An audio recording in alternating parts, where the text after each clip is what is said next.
Hello, I'm Elena van Stee, blog editor for Context Magazine, and today I'm very excited to welcome our special guest, Roman Williams, and we're celebrating the publication of Roman's book. It's called Sacred Snaps, and it showcases a novel approach to public sociology that's not just sociology for the public, but sociology with the public. So, welcome, Roman. Elena, it's so good to see you. Thank you for having me. Absolutely. So, to start out, why don't you tell us a little bit about what you mean by sociology for the public? What's this version of sociology that you're practicing these days? Oh, goodness. Well, I talk about it oftentimes as a prepositional shift in my work. So, as a sociologist, I'm trained to be a sociologist of religion, a sociologist of culture, and there's hardly a sociologist out there that doesn't have "of" in front of some subfield. And so many times that to me has felt like I kind of put a parachute on and I jump out of a plane and I sneak around in uncharted territory and then go back to my office and write up from my field notes what I observed. And then I send that off to a peer-reviewed journal and it gets published behind some paywall. And the people I wrote about don't have access to it. Sorry, I don't mean to disparage the discipline, but that's the way it feels like sometimes. That's the sociology of, and don't get me wrong, that's important work. Of course, as a sociologist, we need that to happen. We need new knowledge to be generated. Um, but there's this other side that I like to think of as the sociology with.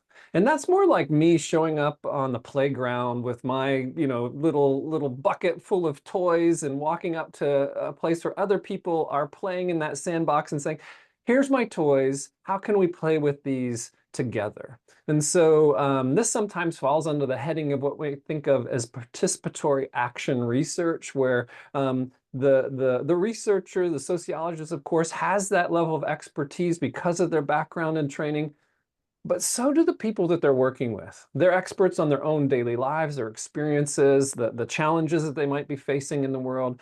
And sociology with invites them to be full participants, not subjects. It invites them to have agency in the process. So as I think about sociology of and with over my career, I've made that shift from, jumping out of planes to playing in sandboxes, if you will. Yeah. Tell me practically what has this shift looked like in your career? How has your work changed? Oh, goodness.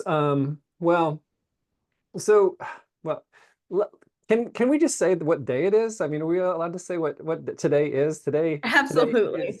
is November 6th, 2024, day after the election.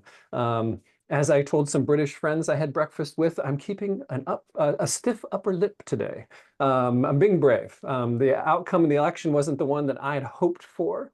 And it took me back to the fall of 2016 when I began to be concerned about things that were said on the campaign trail about brown-skinned people from other countries who happen to be Muslim and how they would be treated in the world. And I started having conversations with friends about that. And in the back of my mind were these words. I think it's Gustavo Gutierrez who did this in their talks about global poverty. They'd say something like, you say you're concerned for the poor. And then there'd be this pregnant pause. And then he would say, tell me their names. And Mm. if someone said, Roman, you say you're concerned about Muslim people in your community or in your country, tell me their names, that would have been a really short list. Mm. And it was this slow, gradual process of me figuring out how do I approach that sandbox? How do I step into the community in a way that I don't, it doesn't look like I'm have some savior complex and I think that I can do something, but how do I form partnerships with people? How do I stand with them? What kinds of needs they have that I could support? And so that's been a slow, long process that really got its start in 2016, and then a conversation with a friend who happens to be a minister who had a really deep interfaith background, working with people around peace building and bringing folks from different religious backgrounds together. And over a breakfast, we kind of put together their interest in interfaith understanding and cooperation with my tools as a visual sociologist. So that's another thing that I maybe might be interesting to people. Visual sociology is kind of like the unicorns of sociology, right? Most of us use numbers and quantitative measures in their research. Few people use some words from time to time in terms of qualitative stuff. But there's very, very few people that are approaching their work kind of photography forward, if you will, by using these tools of images and interviews to really draw things out. And so figuring out how I could take those tools and begin doing some of this interfaith understanding work that has become important to me because of what I saw happening in the world. Really, kind of that was the train that I got on. And it's taken me in some career-changing directions that, back in grad school, if someone would have told me this is what you'll be doing one day, I would have probably said, no, you got the wrong guy. So I see a lot of images behind you, Yeah. and they're from a project. Tell us more about the role of photographs. What are people doing?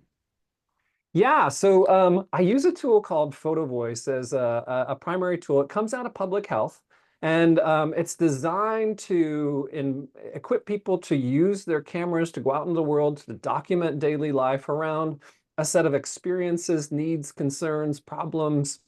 And in my case, I'm constantly asking people in a project, we might start off with a question like, what do your beliefs, your values, your practices look like in everyday life? Come back to this meeting and we'll convene a group of 20 or 30 people and put them in a situation where they have a conversation about their photograph. And that photograph opens up to, well, for example, imagine Christians and Muslims in that kind of a setting and they're bringing these photographs. There's hardly a time when asked to do that, that we don't see pictures around things like prayer or nature, these times and places that practices are important.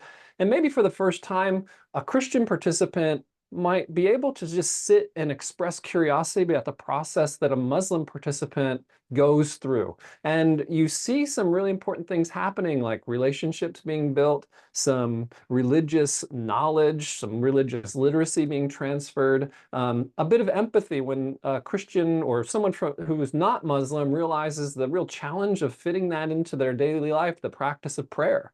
What does that look like? How does one do it? Where does it fit? Boy, it's got to be hard. How can we then, out of empathy, begin thinking of a world that welcomes and celebrates and allows a person from whatever faith background to do things that are important to them in the world and to find meaning and belonging? And that's what it comes down to, is meaning and belonging. But those photographs become, within a project among participants, a means of communication, of sharing. But the project builds towards something, and that is an art exhibit where we select together with participants the important photographs from a project, and then we put on an exhibit. Maybe it's at a library or at a house of worship, or maybe it's a proper museum. And we invite people from the community that need to hear those stories. Maybe a topic about, I don't know, personal safety in public comes up. We want to make sure that local law enforcement are invited to the opening night celebration for that exhibit so that the participant can then share their own experiences and do some self-advocacy, really. And that's where Photovoice gets its name, that the photograph gives someone a voice in their community. Now, that falls under the heading of this thing called participatory action research, that these participants, that it's participatory in the sense that they're helping to shape the project. And that's the action, that's the outcome of what we're trying to do. We might be trying to change understanding. We might be trying to push policy in a particular direction, or just take the first step of change. I mean, if you've taken a course in social problems, one of the first steps toward change is framing the problem, raising awareness. And so we're taking those steps with this kind of work. Yeah, so Elena, I could go on all day talking about this stuff, and I don't want to nerd out too much on your blog here. Well, you've told us a lot about participation and the action component of it. What's the research side of it?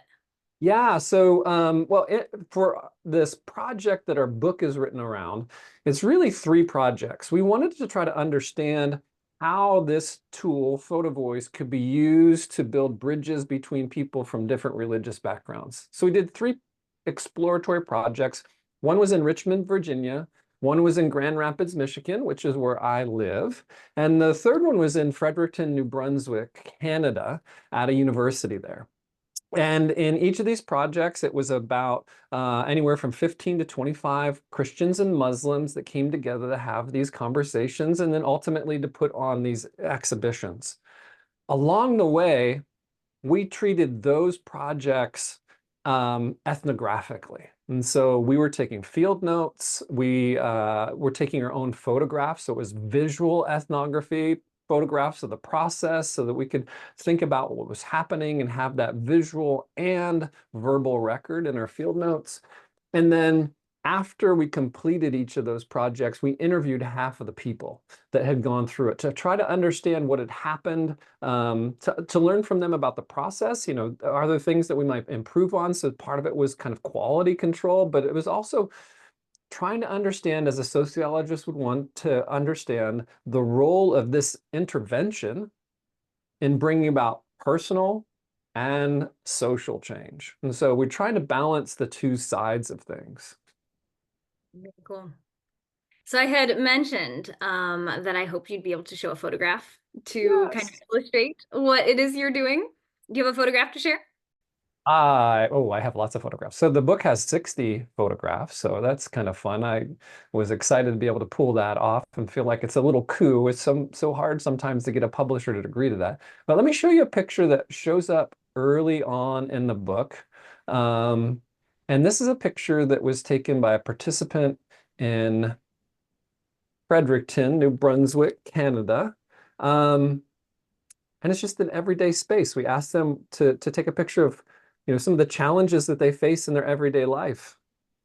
And this was one of those pictures. Elena, how in the world could justice, clothing, mall be a challenge? Ooh. Or maybe It, even more simply, what do you personally see in the picture? What connects with you? well, to be quite honest, the first thing I think of is it takes me right back to middle school, getting my ears pierced and buying the kind of cheap earrings that turn your ears green. Ooh, a rite of passage for sure. Maybe not the green ear thing, but definitely getting ears pierced.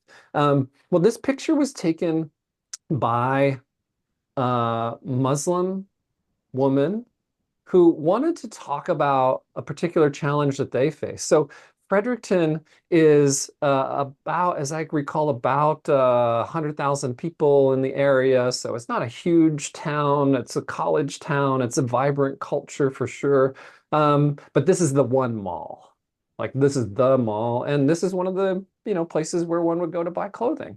And for this Muslim woman, let me share with you a quote from her. She said that if we had stores for Muslim women, then it would be easier for us to find the kind of clothes that our religion wants us to wear. And so imagine you're in this small group of 4 to 6 people, and it's their turn to talk, and they're sharing this kind of story about the challenge of the availability of something that is just so basic, the clothing that we feel like is something that is okay for us to wear. Clothing is such an important aspect of our identity. Anybody that's read Goffman and Presentation of Self in Everyday Life and those all the work around identity will know that plays such a huge role. Imagine feeling this way, and then learning from them that this is a challenge that they face, what it might happen when weeks later you're out at the mall walking around and there you are in the justice store, which in some ways is ironic now because of what we know about why the picture was taken. And so, you know, I mentioned those interviews that we took after people had been in the project. And one of the people we interviewed was Emily. Emily was a sociology graduate student, and in undergrad, Emily had taken a degree in theater and was a costume designer and still liked to make their own clothes. And one afternoon, they were out and about in Fredericton, wandering the mall, and they came at this point, and that conversation came back to them. That conversation came back to them. And this is what Emily said in that interview. She said, I was at the mall last week walking around looking at clothing and I was seeing it through the lens of Muslim modesty. And I was like, wow, this would be really alienating. Now, there are conclusions that we can draw from the body of data that we worked with. But what I want to focus on just for a minute is that interpersonal change that can happen through interactions like this. It was like, I sometimes think about it like a Where's Waldo book. At the beginning of the book, you see those things you're supposed to look for in the book, and then you have those crazy drawings and you kind of find the stuff. And as you get through the book, you begin to become more adept at finding those items. Mhm. And in these conversations where you see this picture of a very familiar place like the mall, but now it has this different story to it, and you carry that with you into the world, and it's as though you're looking around, where else do I see that?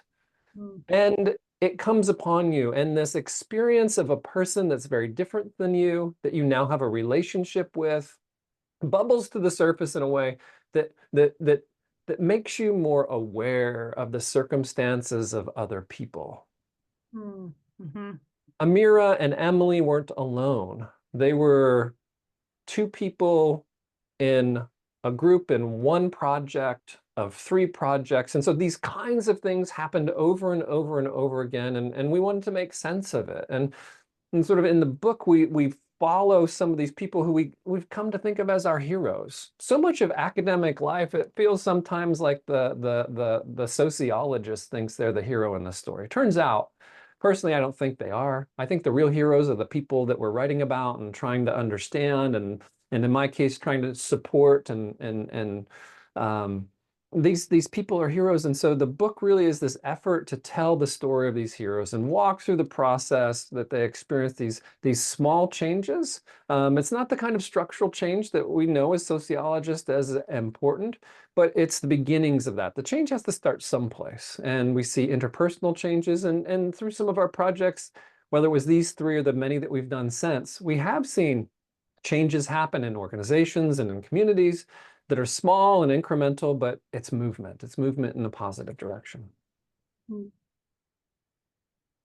One more question for you. I'm curious in that you published this book with an academic press. So if a social Mm. scientist maybe finds this in their university library, what would you hope that kind of reader would take away from Sacred Snaps? You know, this project happened at a really weird time. I was on sabbatical 2019, 2020, and was meant to begin writing this book along with two co-authors, Kathy Holtman and Bill Sachs. And you know what happened during 2020. Everybody knows we had this thing called COVID, and that interrupted my career in the form it was taking in higher education. So as a professor at a university, they went through a difficult financial time, and I was involuntarily severed. In other words, well, can I say this on record? Tenure doesn't mean what it used to mean. So I was tenured Apparently and not. then let go. Anyways, so I had this decision to make. Who is my audience? Right? Is Yeah. it this academic crowd I've been running with, or is it someone else, or is it both? And so we spent a lot of time, a year or so, trying to figure out how to write this book in a way that still shoulders the academic world's interests, and has the footnotes and the references and is engaged with that literature and is trying to make some theoretical and methodological contribution. So I hope that people see Mhm. that shouldering, but I also hope that they see that there are other ways to write, that we can be a little bit more creative in the way that we write, and would invite folks. Yeah, there's a form you have to follow if you're going to write a peer-reviewed journal article, right? But there are other times and places where different forms of writing are important. And at least for me personally, that was a long process. It took me not just thinking about it. I read a lot of books about writing, like Anne Lamott's Bird by Bird, Draft Number 4 by John McPhee. Who else? I read Stephen King's On Writing. And then I read this book. It was really more about building a business called Story Brand. by Hmm. Donald Miller, who he himself was an author, and that's how I'd originally known him. But he's taken the ideas of people like Joseph Campbell around the hero's journey, and that was really compelling to me. That how can people who are sometimes thought of as research subjects be heroes for ideas or heroes for processes? And so, yeah, I hope people think about maybe writing a little bit differently, realizing that we have multiple audiences and there's not only one form to write that's going to hit all of them. If we're going to have impact in the world, if our ideas are going to have meaning and get traction in the world, I think that we have to think about writing as hitting different audiences, and that we really do need to adjust the ways that we speak to them, like we do in everyday worlds. We're constantly, if you will, code switching so that we can connect with people. And we need to do that with our writing as well. I love it. All right. Well, thank you, Roman. And That was a pleasure. thanks for visiting the blog. Take care. Bye-bye.